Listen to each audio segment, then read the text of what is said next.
आर्ष जो शब्द है जी। ये आर्य से जुड़ा हुआ है या इसका कुछ अलग विशेषता है और कुछ अलग अर्थ है? आर्ष शब्द ऋषि से मैंने बताया। अच्छा। हाँ, तो ऋषियों की मान्यता, वेद के बाद ऋषि हैं। परमेश्वर ने वेदों का ज्ञान ऋषियों को दिया और ऋषि वो कहलाते थे, उस वेद ज्ञान को प्राप्त करके उन्होंने उसको जाना, रिसर्च, आजकल जिसको सर्च बोलते हैं, रिसर्च बोलते हैं, तो उस समय के सर्च करने वाले हमारे ऋषि थे। वो वेद के मंत्र को पढ़ते थे और उसका सर्च करते थे। अच्छा, इस वृक्ष का ये नाम है, इसके ये गुण है, इसका ये मूल, इसके मूल का ये गुण है, फूल का ये गुण है, छाल का ये गुण है, पत्ते का ये गुण है, ये सारी सर्च करते थे। अच्छा, सूर्य के बारे में ये लिखा है, सूर्य ऐसा है, चंद्रमा ऐसा है, संपूर्ण पदार्थों का ज्ञान, विज्ञान ये वेद में भरा हुआ है। परमेश्वर ने सृष्टि की रचना तो कर दी, लेकिन सृष्टि की रचना के अंदर क्या क्या गुण है, क्या क्या धर्म है, इसका ज्ञान वेद से होता है। तो ये ऋषि से बना हुआ आर्ष शब्द है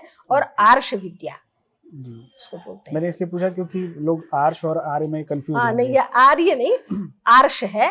और ये शिक्षा दी जाती है मनुष्य को आर्य बनाने के लिए, क्योंकि आर्य संस्कृति, हमारा देश आर्यावर्त रहा है, आर्य लोग यहाँ पर रहा करते थे और हम आर्य हैं, इस बात का हमें गौरव होना चाहिए। आर्य वो है जो स्वराज्य की बात करता है, आर्य वो है जो संगठन की बात करता है, मित्रता की बात करता है, मानवता की बात करता है। क्योंकि वेद के मंत्रों में कहा मनुर्भव, ऐ लोगों मनुष्य बनो, किसी को बांटा नहीं गया है। संगच्छध्वम, मिलकर चलो, मित्रस्य चक्षुषा समीक्षा में, मित्र की दृष्टि से लोगों को देखो। अर्चन स्वराज्यम, स्वराज्य की अर्चना करो। यते महि स्वराज्यम, अपने स्वराज्य के लिए प्रयत्नशील हो। ये धरती तुम्हारी माता है, माता भूमि, पुत्रो अहम पृथिव्याः, और उस परमेश्वर की अर्चना करो। तो इन बातों को, ये हमारे खून में रचा बसा हुआ है। आज भी लोग अपने को आर्य कहें या ना कहें, लेकिन ये जो बातें हैं वो उनके हृदय में, उनके खून में है।